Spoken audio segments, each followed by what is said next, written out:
del paciente que está, que no tiene acceso a la ingesta de ningún tipo de carbohidratos por un periodo mayor de 24 horas. Nosotros hablamos de ayuno, no hablamos de 12 horas, pero realmente el estado metabólico nuestro casi nunca está en ayuno. Nosotros casi nunca estamos en ayuno. Y esa es una de las premisas que ponen en entredicho el hacer estudios en ayuno. ¿Sí? Nosotros nunca estamos en ayuno, ¿qué sentido tiene? O sea, no estamos realmente examinando o explorando el estado metabólico del paciente cuando pedimos exámenes en ayuno. Caso puntual de la glucosa, que otro panorama. Entonces nosotros vamos a hablar a partir de ahora, de estas próximas 3-4 clases, acerca de lo que es el catabolismo. El catabolismo son todas esas vías metabólicas que producen degradación y que no contribuyen a ninguna síntesis. Por ejemplo, en el capítulo anterior, cuando hablábamos de la vía de las pentosas fosfato, hablábamos de una vía que es degradativa, en esencia es degradativa. Empieza con un carbohidrato de 6 carbonos y termina con carbohidratos más pequeños, carbohidratos de 3 carbonos. Pero a pesar de ser una vía degradativa, contribuye ampliamente a las vías de síntesis, porque es la principal fuente de equivalentes reductores para las reacciones de oxidorreducción en la síntesis de colesterol y en la síntesis de ácidos grasos. Entonces, a pesar de que es una vía degradativa, la consideramos dentro del anabolismo por esa peculiaridad. Además de que, por supuesto, anabolismo es crecimiento, y en la vía de las pentosas fosfato se genera la ribosa fosfato necesaria para la síntesis de las bases nitrogenadas, que tiene que duplicar toda célula que se va a dividir. Lo primero que tiene que hacer una célula que se va a dividir es duplicar su material genético para poder entonces dividirse por mitosis o meiosis, pero generar entonces 2 células hijas que tienen el mismo contenido genético que la célula madre. Entonces, para eso hay que duplicar el material genético y necesitamos ribosa fosfato para la síntesis de bases nitrogenadas. Ok. En este caso particular, nosotros vamos a hablar de las vías degradativas. Vamos a hablar de aquellas vías que van desde compuestos más complejos a compuestos más simples. Son vías clásicas como la degradación del glucógeno, que es la glucogenólisis, en donde el glucógeno se transforma en glucosa, 1-fosfato y glucosa libre. La degradación de las proteínas, que se llama proteólisis, en donde los aminoácidos contenidos en las proteínas principalmente de origen muscular se degradan a esos aminoácidos libres, y estos aminoácidos libres son utilizados, el esqueleto carbonado de estos aminoácidos libres son utilizados entonces para la síntesis energética en el músculo y en la gluconeogénesis. Por otro lado, la degradación de los lípidos, tenemos la lipólisis, que es la degradación de los triacilglicéridos por hidrólisis en ácidos grasos libres y glicerol, y la beta oxidación, que es la vía degradativa, la vía oxidativa de estos ácidos grasos para la obtención de energía. Pero lo primero que debe suceder es que el panorama metabólico tiene que cambiar, y en el islote, en el control insular, cuando hablamos del control insular, hablamos del control metabólico que ejerce específicamente el islote pancreático mediante la producción de insulina y glucagón y la relación de insulina-glucagón de manera constante. Tenemos que ver entonces que aquí hay un cambio. Nosotros venimos de un estado postpandrial, la persona comió eventualmente y bueno, ya tiene un periodo de inanición. O sea, ya es una persona que tiene por lo menos 24 horas sin la ingestión de ningún tipo de alimento, o vamos a hablar de 12 horas para trabajar un poquito más en lo que es nuestra realidad. ¿Qué va a pasar con esto? Bueno, que los niveles de insulina plasmática comienzan a descender. ¿Qué no implica por qué? Mágicamente. La insulina Porque no hay ingesta de alimentos. ¿Cómo? Porque la insulina es estimulada por la digestión de glucosa. Ajá, ¿y entonces? ¿Por qué si baja? No hay, Porque no hay. Exactamente, eso es todo, sin ninguna complicación. Si yo no estoy comiendo, si el individuo no está comiendo, si el paciente no está comiendo, sencillamente a ese paciente no se le está aportando glucosa de la dieta. Y es la glucosa, es la hiperglicemia, es la elevación de los niveles de glucosa, el principal estímulo para la secreción de la célula beta del páncreas. ¿Okay? Entonces no hay insulina porque no hay glucosa. O sea, no hay absorción de glucosa. ¿Qué pasa? La insulina, uno de los efectos que tiene la insulina es que la secreción pulsátil de insulina ejerce un efecto inhibitorio sobre la célula alfa. La secreción de insulina ejerce un efecto inhibitorio e hiperpolariza la célula alfa. La hiperpolarización hace que esta célula no pueda ser estimulada, que esta célula no pueda secretar el producto de su secreción. ¿Y cuál es el producto el producto secretor de la célula alfa? Glucagón. Entonces, cuando nosotros, en la medida en que los niveles, esto se observa en pacientes, estamos observando la medición de estas sustancias en el plasma del paciente. Cuando un individuo pasa, aproximadamente comienza a entrar en ese periodo de inanición, entonces los niveles de insulina comienzan progresivamente a descender. ¿Desaparecen? No, siempre debe haber insulina. Si como siempre tenemos algo de glucagón, nosotros nunca estamos completamente en anabolismo, completamente en catabolismo, porque es que el equilibrio entre estas dos es lo que mantiene la normalidad, es lo que mantiene la salud. De hecho, ustedes lo van a ver en un futuro cercano, pacientes que tienen hospitalizados 4 o 5 días, pacientes diabéticos sobre todo, tienen 4 o 5 días hospitalizados, no comen, no han comido porque los operaron, hicieron una apendicectomía, se complicó, o el paciente tiene una hemorragia digestiva, y como tiene una hemorragia digestiva no puede comer, o el paciente está séptico, por alguna razón el paciente no puede comer, no ha podido comer, no le han dado comida, y el paciente tiene 300 de glicemia. ¿De dónde tiene 300 de glicemia si no come? ¿De dónde ese paciente hace 300, 400 de glicemia? Porque el cuerpo está tratando de mantener la homeostasis, ¿no? En el caso del paciente diabético hay un problema. El paciente diabético o tiene una ausencia completa de insulina, porque es diabético tipo 1 y no la produce, o tiene una ausencia relativa de insulina. Sí la produce pero no es suficiente, o el organismo no responde a la acción de la insulina, y por ende, como si no tuviese nada de insulina, estos señores, glucagón y todos los contrainsulínicos, hacen efecto permanente sobre este paciente, y los niveles de glucemia aumentan indiscriminadamente en estado de ayuno, en estado de inanición. Lo que normalmente ocurre es que la insulina, dentro de todo, mantiene la cosa a la raya para que la glucemia no baje de 70, pero tampoco suba en exceso, sino que se mantenga dentro de un rango en el cual la célula pueda óptimamente trabajar, sobre todo la célula neuronal, sin llegar a estados de hiperglicemia. Ok, en la medida en que los niveles de insulina plasmática comienzan a descender, el efecto o el feedback negativo que hace la insulina sobre la célula alfa pancreática se pierde, y la célula alfa pancreática comienza entonces a secretar el glucagón. El glucagón y otras contrainsulínicas, nosotros nos concentramos en el glucagón porque nos concentramos en el control insular, para no confundir mucho la cosa.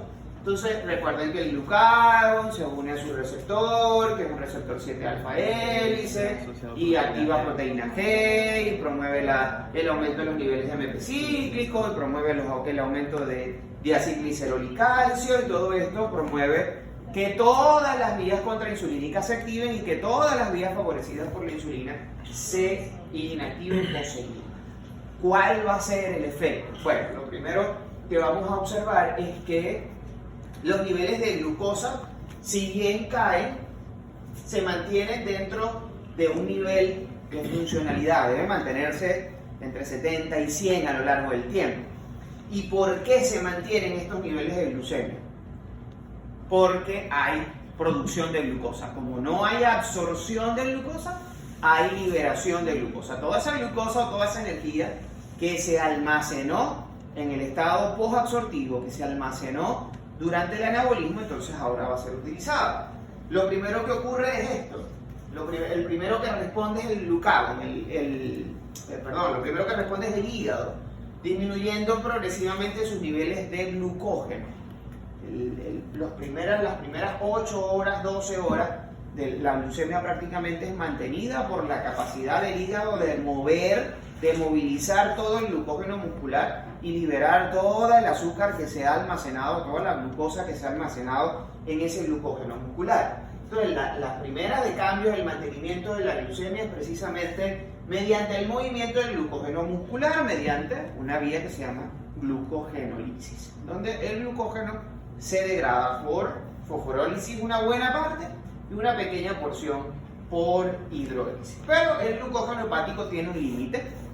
El glucógeno hepático es el hígado, un pequeño órgano con una amplia capacidad de almacenamiento que, si bien es su responsabilidad mantener la glucosa, no es su única función, tiene un montón más de funciones, de manera que el glucógeno muscular prontamente desaparece, se acaba, se agota. ¿De dónde entonces viene esta glucosa? Esta glucosa que mantiene ahora los niveles de glucosa, eso se llama gluconeogénesis. Eso también se da en el hígado, parcialmente también se da en el riñón, pero principalmente es la gluconeogénesis hepática la que a nosotros nos va a interesar. Pero esta gluconeogénesis hepática va a necesitar sustratos. El hígado necesita sustancias, algunos sustratos para poder metabolizar o para poder transformar o para poder sintetizar nuevas moléculas de glucosa. El principal sustrato viene a partir de los aminoácidos. La degradación de los aminoácidos en el músculo y el envío de esos aminoácidos a través de un ciclo específico que llamamos ciclo de la adenina al hígado va a proveer de los carbonos necesarios para la síntesis de glucosa en la gluconeogénesis. Pero también en este periodo, uno de los primeros efectos, luego de la caída de los niveles de glucógeno, de la mano nosotros vemos cómo los niveles de ácidos grasos libres plasmáticos comienzan a aumentar. ¿Por qué? Pues una de las enzimas que más rápido se desinhibe, que más rápido pierde la inhibición de la glucosa, es la lipasa sensible a hormonas, que es una lipasa que se expresa en el tejido adiposo de manera principal y que es la encargada de movilizar toda la energía almacenada en forma de triacilglicéridos en el tejido adiposo. ¿Y cómo la libera? La libera en forma de ácidos grasos libres y glicerol. El glicerol puede ser un intermediario gluconeogénico y los ácidos grasos libres se utilizan para varias cosas. Primero, muchísimos tejidos dependen de ácidos grasos para su metabolismo energético.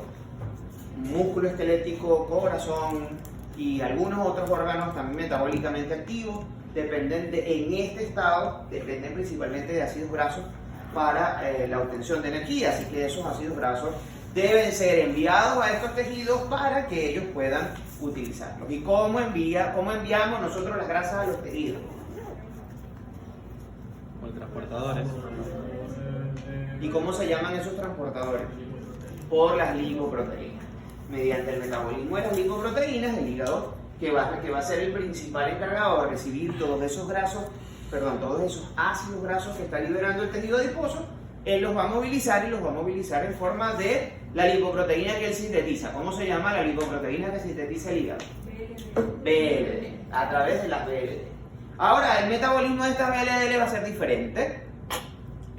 ¿Por qué? Porque bueno, el tejido adiposo no va a absorber, no va a captar ácidos grasos, no va a captar estos ácidos grasos que vienen de la LDL, sencillamente porque porque la enzima que se encarga de su degradación, que se llama, ¿pero qué lipasa? Es una lipasa, ¿pero cuál? ¿Sensible o no? Ah, lipasa sensible. No, estoy hablando del tejido afuera, en anabolismo. Las BLDL son sujetos del LK. no, de la lipoproteína lipasa. Pero la lipoproteína lipasa del tejido adiposo, ¿cómo estará ahorita, en este momento? En este paciente que tiene este perfil hormonal y este perfil metabólico. ¿Cómo estará la lipoproteína lipasa de este paciente? ¿Ah?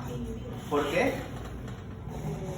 Porque es activada por la vía de la Correctamente, porque la lipoproteinilipasa, se los he dicho 200.000 veces, la lipoproteinilipasa depende de la señalización de insulina. La lipoproteinilipasa del tejido adiposo. La isoforma que expresa el tejido adiposo y el tejido muscular dependen de la señalización de insulina.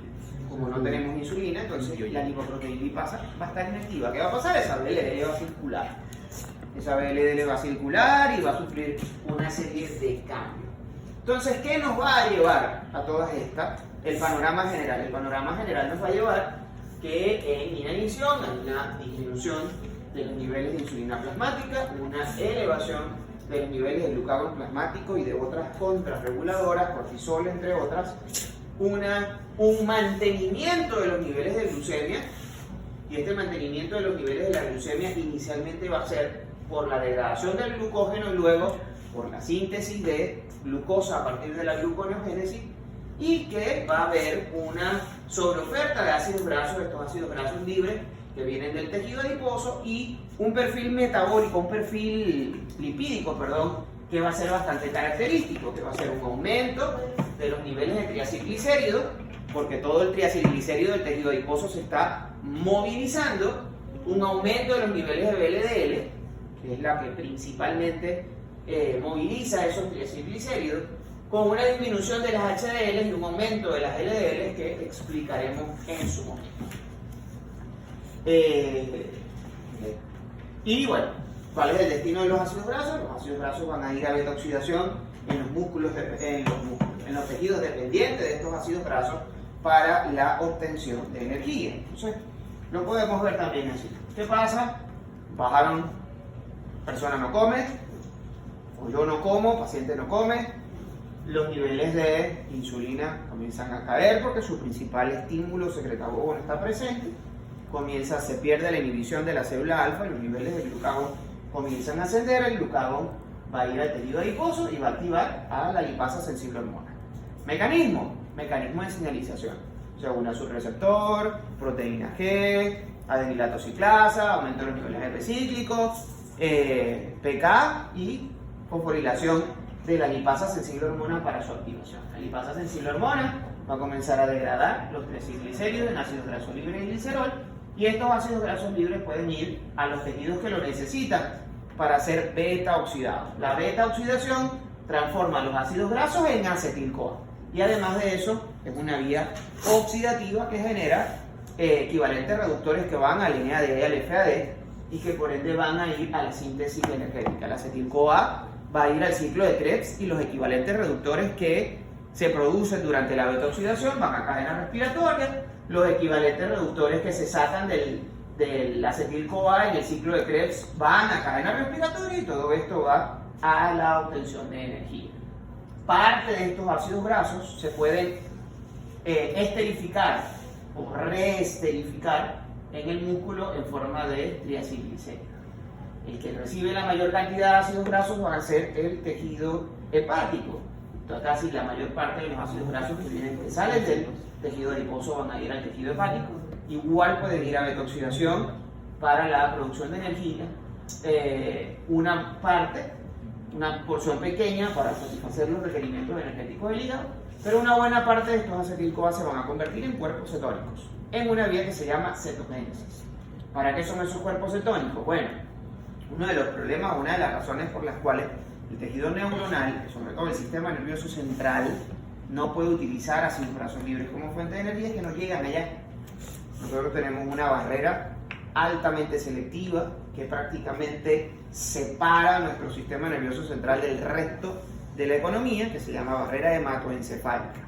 Esa barrera altamente selectiva solo permite el transporte de ciertas sustancias muy pequeñas, en donde los ácidos grasos libres de gran tamaño, 16 carbonos, 20 carbonos, 18 carbonos, no pueden atravesar, pero los cuerpos cetónicos, que son moléculas pequeñas de 2, 3, 4 carbonos, sí pueden atravesar la barrera hematoencefálica y pueden ser utilizados para la fuente de energía. Ahora, una parte de este acetil-CoA tiene un regulador importantísimo, y esto quiero que les quede, que lo fijen muy bien. En el tejido hepático, más importante aún que incluso la misma señalización hormonal es la señalización o la regulación que hace el acetil-CoA sobre las diferentes vías en el hígado. Es todavía mucho más importante la señalización, obviamente mediada por acetil-CoA. Obviamente es una señalización hormonal porque inicia aquí, inicia con la hidrólisis de los triacilglicéridos del tejido adiposo para que estos ácidos grasos libres puedan llegar al hígado, y estos ácidos grasos libres transformados en acetil-CoA van a ser un regulador sumamente importante porque él va a regular positivamente enzimas claves que van a permitir la gluconeogénesis, que van a inhibir la síntesis de ácidos grasos, que van a inhibir la síntesis de colesterol y que van a promover también la síntesis de cuerpos cetónicos.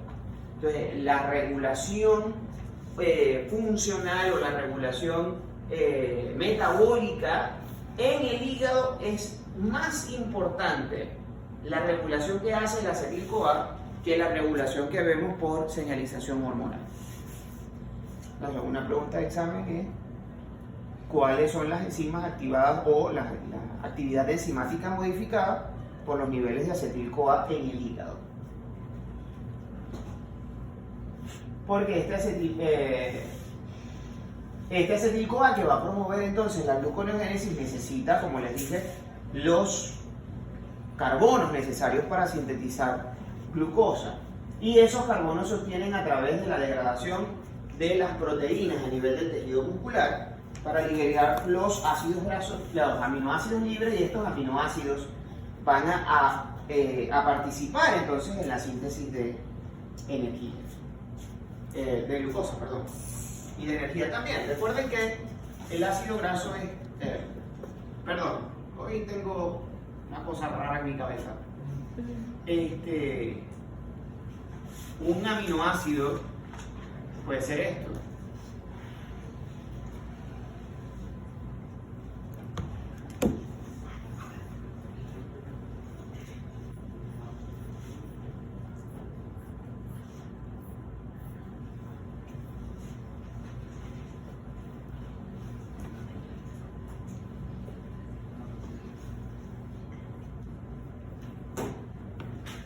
Eso es un aminoácido. Sé que es un aminoácido porque tiene un grupo carboxilo, un grupo amino, que está unido a un carbono que llamamos carbono alfa, y que este carbono alfa está unido a una cadena lateral. En este caso es una cadena hidrocarbonada ramificada. Ahora, yo puedo dividir este aminoácido en dos. Lo que es el grupo amino y lo que es el esqueleto carbonado, en donde solamente están el carbono, el oxígeno y el hidrógeno. Ahora, si yo le quito esto, ¿queda? Ácido graso. Queda un ácido graso. O sea, cuando yo le quito el amino, esto me va a quedar prácticamente la estructura de un ácido graso, que recuerden, es un grupo carboxílico con una cadena lateral. ¿Sí o no? ¿Ok? ¿Y de dónde sale que este es el carbono alfa? Si ustedes se acuerdan de por allá, en algún momento cuando lo vimos, cuando nosotros vamos a enumerar un ácido graso, nosotros enumeramos con números arábigos y le ponemos el 1 al carbono que tiene el grupo carboxílico, el 2, el 3, el 4, aquí 5 y 6. ¿Ok? Pero que si yo le voy a dar una enumeración con letras griegas, este carbono yo lo ignoro y este va a ser el carbono 2, va a ser el carbono alfa. Y de ahí es que sale que este carbono se llama alfa amino, o alfa, el carbono alfa del aminoácido. ¿Okay? Esto pasa en la célula. De hecho, estos aminoácidos, los diferentes aminoácidos, los diferentes 20 aminoácidos que están almacenados en las proteínas del tejido muscular, ellos pueden ser divididos entonces en el grupo amino y el grupo carboxilo. Los diferentes aminoácidos pueden ser intermediarios del ciclo de Krebs, pueden ser intermediarios de la gluconeogénesis o de la glucólisis, perdón, para generar energía en el músculo. el grupo amino se lo tenemos que enviar al hígado para que el hígado metabolice este grupo amino en un ciclo que yo espero revisen, yo no se los voy a dar, que es el ciclo de la urea, en donde este grupo amino, que es altamente tóxico para nosotros, altamente tóxico, es llevado a urea en el hígado, luego entonces es metabolizado a creatinina y expulsado por la orina. Entonces ya saben ustedes que, por ejemplo, cuando hablemos de creatinina, o cuando en el futuro ustedes hablen de la creatinina de sus pacientes, esa creatinina viene del metabolismo de la urea, que es el metabolismo el metabolito final ¿el metabolismo de qué? De carbohidratos, lípidos, ácidos nucleicos o proteínas. Y los aminoácidos son De las proteínas. proteínas. Cuando yo hablo entonces de la urea, cuando yo hablo de la creatinina y de la urea, yo estoy hablando de el metabolismo de las proteínas de ese paciente. Yo estoy evaluando la función renal, pero estoy evaluando el metabolismo de los aminoácidos de ese paciente. Y esa es la razón por la que, ¿quién creen ustedes que suele tener una creatinina más alta, por decirlo de alguna manera? ¿El hombre o la mujer? ¿Por qué? Porque tiene más masa muscular, y como tiene más masa muscular, tiene más uricreatinina, porque sencillamente el peso corporal del hombre es 60%, 40% líquido, 60% es el peso celular, mientras que la mujer es más 50-50. ¿Okay? ¿Quién tendrá más creatinina? No sé. La Roca. Yo sabía que iba a No, decir eso. el primero que me dijo Arnold Schwarzenegger, pero dije, ¿será que ellos lo conocen? Aquí Yo no sé si ellos conocerán a Arnold Schwarzenegger. O Pee Wee Herman. La Roca. ¿Conocen a Pee Wee Herman? La Roca Howard. Igualito. Howard, ¿qué pasa? Entonces él, sencillamente porque tiene más masa muscular, va a tener un nivel mayor de creatinina. ¿Qué pasa entonces con la creatinina de las personas que toman preparados proteicos? Suele aumentar un poco. La urea y la creatinina suele aumentar un poco en estos pacientes. ¿Por qué? Porque aumentan la cantidad de proteínas que están ingiriendo. Y es simplemente una consecuencia del metabolismo de esto. Hasta ahorita vamos bien.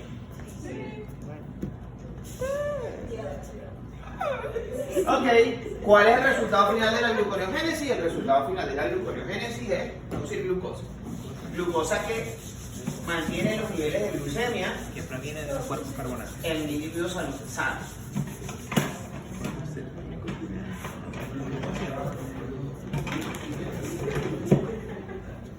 Entonces, ¿qué vía nos interesa saber? Debemos conocer la glucogenólisis, que es la degradación del glucógeno a glucosa libre y glucosa 1-fosfato. Ocurre en el hígado y en el músculo esquelético. El objetivo es diferente en cada uno de estos tejidos. En el tejido muscular, el origen o el destino de la glucosa que se obtiene por la glucogenólisis es glucólisis, piruvato de deshidrogenasa, ciclo de 3 cadenas respiratorias, obtención de energía. ¿Okay? Y en el tejido hepático no. En el tejido hepático es generar glucosa libre para que esa glucosa salga del hígado. ¿Por dónde sale?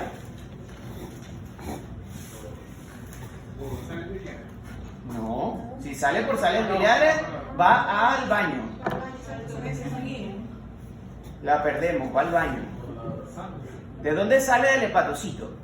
La glucosa, ¿por dónde saldrá del hepatocito?